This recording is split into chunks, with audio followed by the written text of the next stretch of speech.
Did somebody say reunion?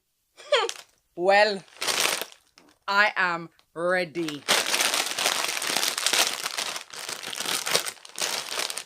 Let's go.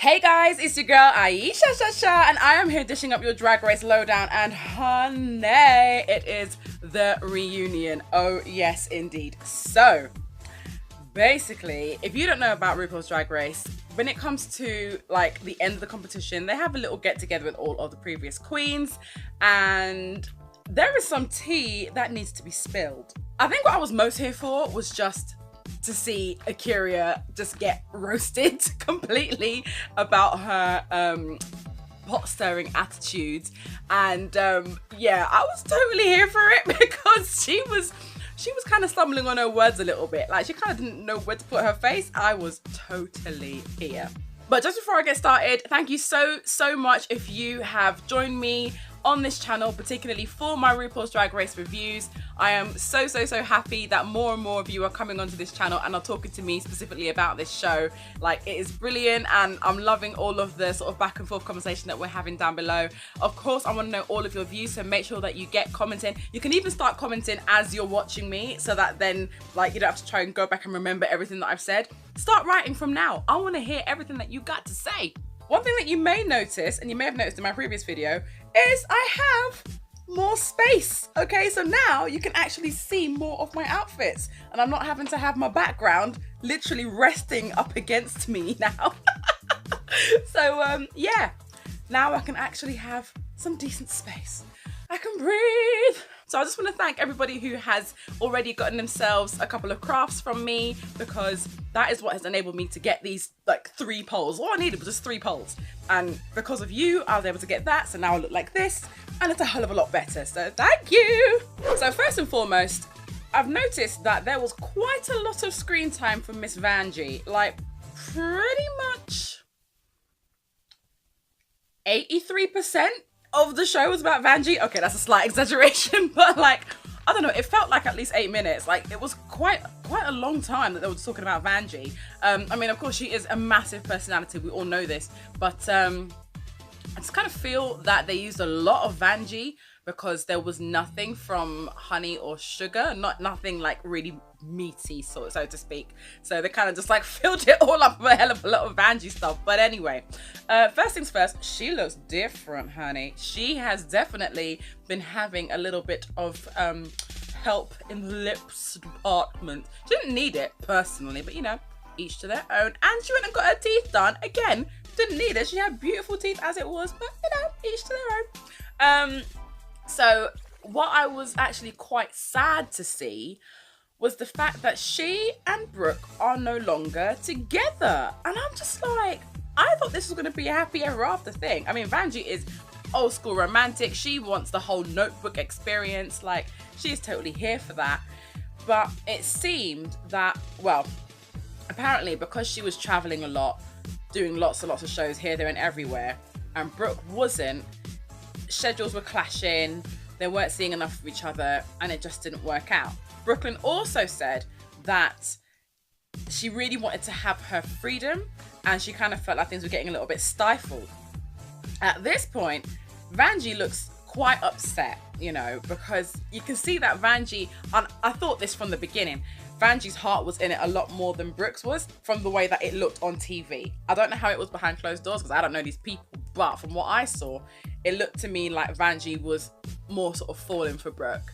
And you could really see it was quite apparent on that stage, because when they started talking about their relationship, like, Vanjie just looked heartbroken, you know. I mean, Brooklyn was like, you know that I'll always love you, I've always got love for you, and Vanjie was like, yeah, you know I love you too.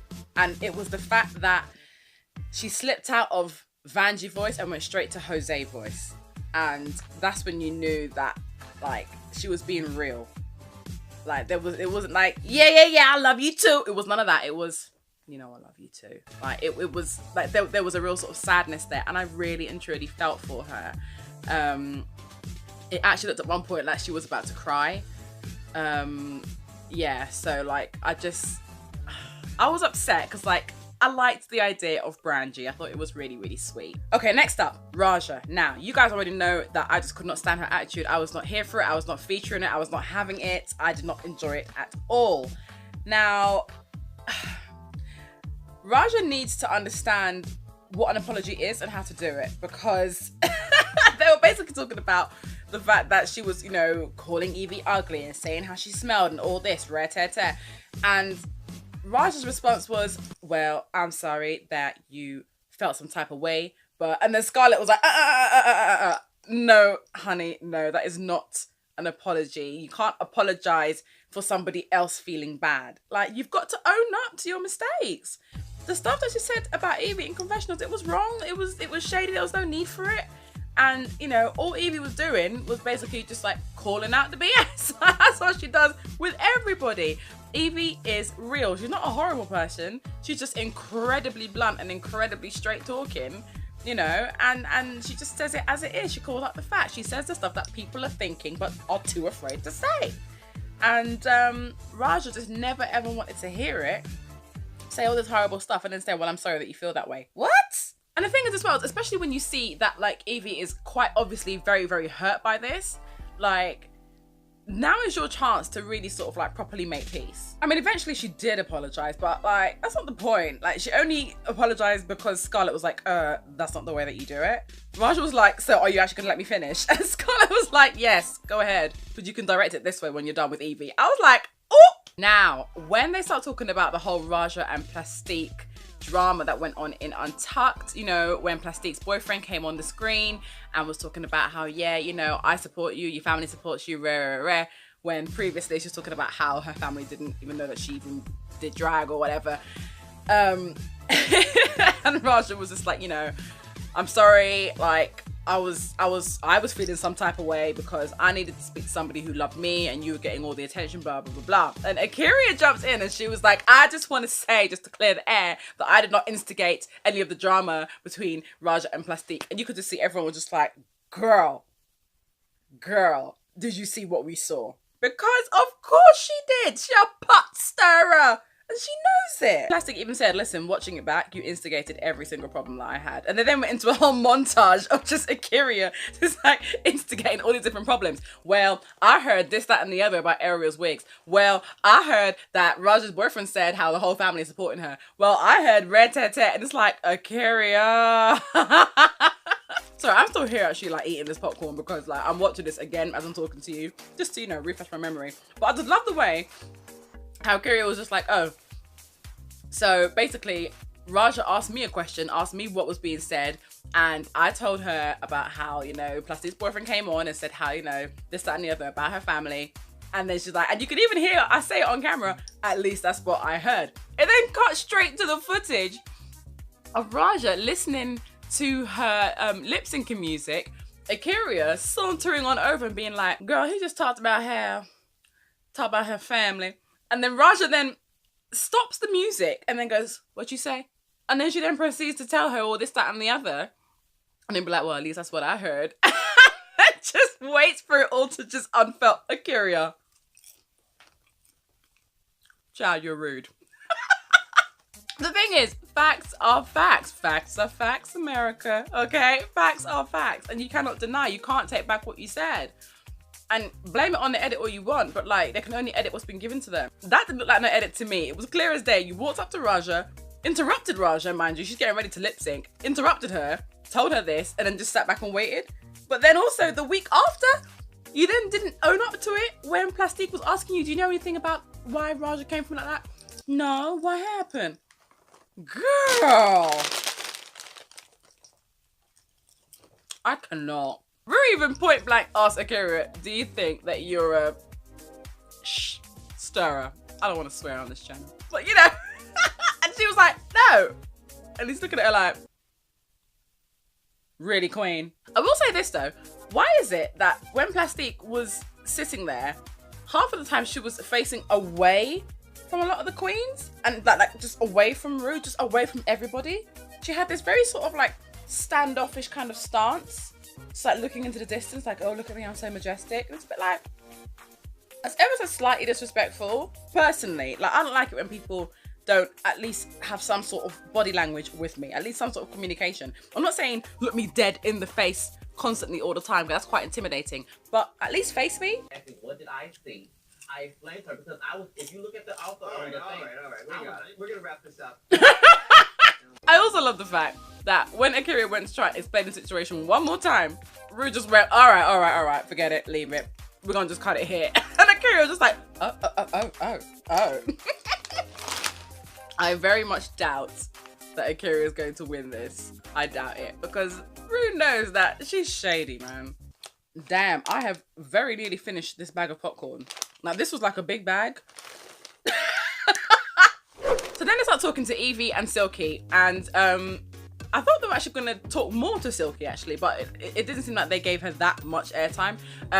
But they're basically talking about the whole like feud between them both and why their personalities are why their personalities were crashing so much. Oh, pardon me. That's the popcorn coming up. So Evie was basically saying, well, facts are facts, and if you're gonna ignore certain facts, I'm gonna be the one to call you out and say those are not the facts. And what she's referring to is, you know, for example, Silky being in the bottom and being like, well, I don't even know what I was doing in the bottom, or, you know, being like, well, if I have to lip sync for my life just to get up to the top, I'm gonna do it. And it's like, well, you're being very resistant to critiques, which she was. I totally agree with that. And Evie was just calling that out. But, you know, Silky was very much like, I didn't need to have my business spread out all over the place, rare-tete. And Akira was like, well, why don't you just pull them to the side and have a little quiet word? And Evie was just like, oh, we didn't get brought here to be having quiet little conversations behind closed doors. Like, it's a TV show. I'm like, do you know what? She's smart, because she knows what she's doing. This is a TV show. And if you've got something to say, you kind of got to say it on camera. That's it. You got to get that airtime, boo-boo. I am glad, though, that Silky properly apologized to Evie for saying that she should get sent home because she's injured, because she then said how, you know, oh, I didn't realize about your illness at the time, blah, blah, blah. I don't know how she didn't realize that, because everybody knew about it, but okay.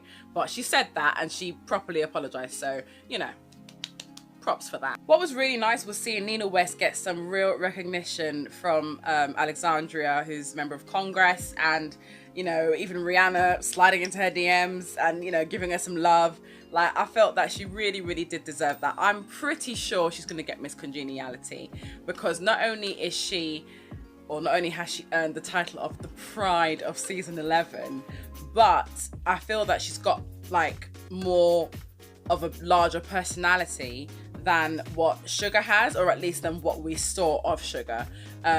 So I just feel that she got featured more, and I reckon that it's definitely looking that way, that she's going to be getting Miss Congeniality. She deserves it. I mean, let's be honest. It's Nina West.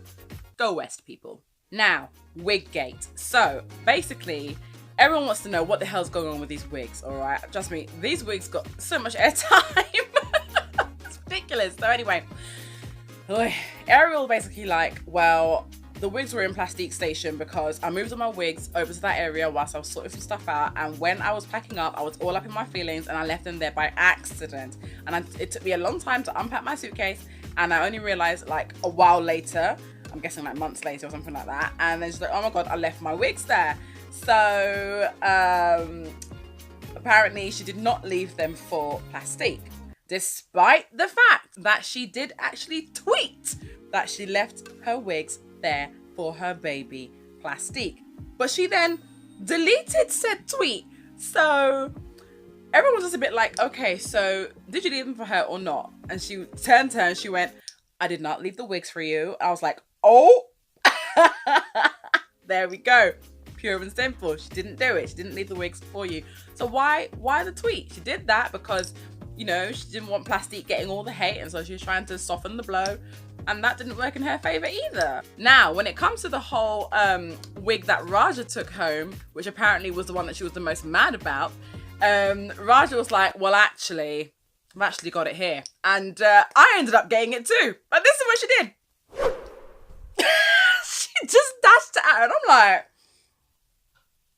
Girl, you are so disrespectful. Another thing that they touched on was the whole like Mercedes and being Muslim and being a drag queen issue, and this was obviously a very, very sensitive subject for her, but I was really happy to see that she had a lot of love poured out her way. I'm sure with all that love probably came a hell of a lot of hate as well, but she focused on the positives, which I thought was really, really good. Then they got talking about the whole opulence, you earn everything issue. And well, it's not really an issue, it just became a massive meme. And I'm so here for it, I still find it hilarious. But Rue was a bit like, so Kahana, did you feel a little bit left out of the whole opulence, I'm saying it like her now, the whole opulence phenomenon? And to be quite honest, I actually forgot that Kahana was there, because she was silent throughout the whole thing, and then suddenly now she pipes up because she's asked a question. And even with the whole opulence meme, I actually forgot that she was even a part of it, like, because it was all focused on Mercedes. So when they panned to Kahana, I was like, oh yeah, Kahana, who's she again? I forgot. So Kahana was like, well, you know, I may have gone home early, but at least I got something out of it. And it's like, well, did you though? Because this whole meme was really based around the fact that Mercedes can't say the word opulence. So, like, what did you really get out of that? I'm not entirely sure. But what she was really vexed about was the fact that Mercedes had posted up a video of their lip sync on Twitter saying, Shantae, you stay, before it had aired. And kind of was like, how do you do that? That implies that you got to stay and that I had to go. So Mercedes deleted the tweet and posted it up again, like, long after it had already aired. And she got like all up in her feelings, and she was really, really upset about that. And Rue was just like, girl, you need to just sit down and just check yourself, because like, why are you getting upset about it? Do you know what I'm saying? Like, it's gone, you sashayed away. Shantae, she stayed. It is what it is. I mean, it is a shame that Kahana didn't really have much more to contribute, because I suppose she was only there for a couple of episodes. She doesn't really know about all of the drama that went on, but surely she watched it, so surely she would have had an opinion on some of the other things, but they just didn't really feature it if she said anything. Now, one thing that I wish that they'd done on this reunion is I wish they'd done some sort of runway, because these queens were turning some looks, okay? Rather than waste time tooting and booting each other's old looks. Poor Sugar, she could not get away from that troll outfit. Girl, what were you thinking? But, you know, mistakes were made. But, you know, rather than waste time doing that, like, let's show off what you're wearing now, because all the girls who were in the back rows, you couldn't see what they were wearing. And it wasn't until I watched Fashion Photo Review that I actually saw their outfits properly, and they were gorgeous. So to kick things off, I loved Silky Nutmeg Ganache's outfit. I am a sucker for a drumline outfit. Oh my gosh. As you can see today, I am wearing my one here. I know it doesn't fit me very well here, but that's why I buttoned everything over here, and I kind of jeweled it up and bedazzled it up. You can't really see that well on camera, but like the back of it is all jeweled up and everything, all the rest of it. But anyway, I absolutely love like drummer outfits. It's a weakness of mine. I love it. And I thought that she looked fantastic. In fact, this is probably, for me, my favorite outfit of hers. I thought she looked stunning in this. I also loved her orange dress that she wore for the Orange Alert challenge, runway challenge. But this, I was totally living for it. The hat was actually Ayesha O'Hara's, so I don't know whether she bought it from her or whether she gave it to her, whatever, but it went perfectly with this whole outfit. I think that the hat was like the basis for the outfit. That's what I heard. But yeah, regardless, she looked fabulous. Plastique, absolutely stunning as always. Wouldn't expect anything less from her. Her face looked flawless, like beautiful, absolutely flawless. Her whole attire looked very sort of, I mean, I'm not very familiar with Vietnamese culture, but it looked like it definitely sort of came from there, and it looked like that was clearly what she was sort of trying to represent. I thought she just looked absolutely stunning. I just wished that she had a bit more respect and actually looked at people who were talking to her. Evie's outfit, I thought, was at first, because I couldn't see it properly, at first I thought it was a little bit, it's all right, but then when I saw her sort of like standing up in the photo, like I totally get it, and I think it looks really, really cool. It's very quirky, it's very Evie, and even though she had like a face mask on, at least she still did her face. You could see that she still did have like, you know, makeup on over her eyes and all the rest of it. So it wasn't like she did a silky and just chucked something on her face and didn't bother to even do like her eye makeup or anything like that. She still looked finished and polished, and I love the little rubber ducky earrings. I will say this though, whoever was taking these photos for Fashion Photo Review, they need a slap, because why are you going to be having all of like the chairs and everything in the dressing room just taking up space in the photo? You mean to tell me say you couldn't find one plain white wall for them to stand up against so you can take a decent picture? Like, come on. Now, Vanjie's look, I wasn't too impressed with. It was just like a fishnet shirt and then like some sort of strappy sandals and a really obscure lime green boa of like foxtails that was just like hanging off of her arm.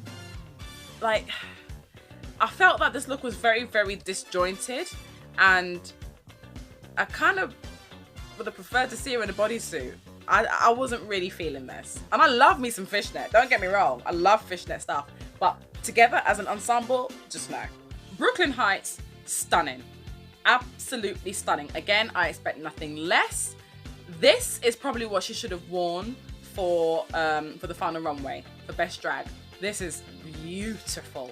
Absolutely gorgeous. Stunning, stunning, stunning. Nothing more I can say about it. It's just stunning. Well, do you see what I mean about all those chairs?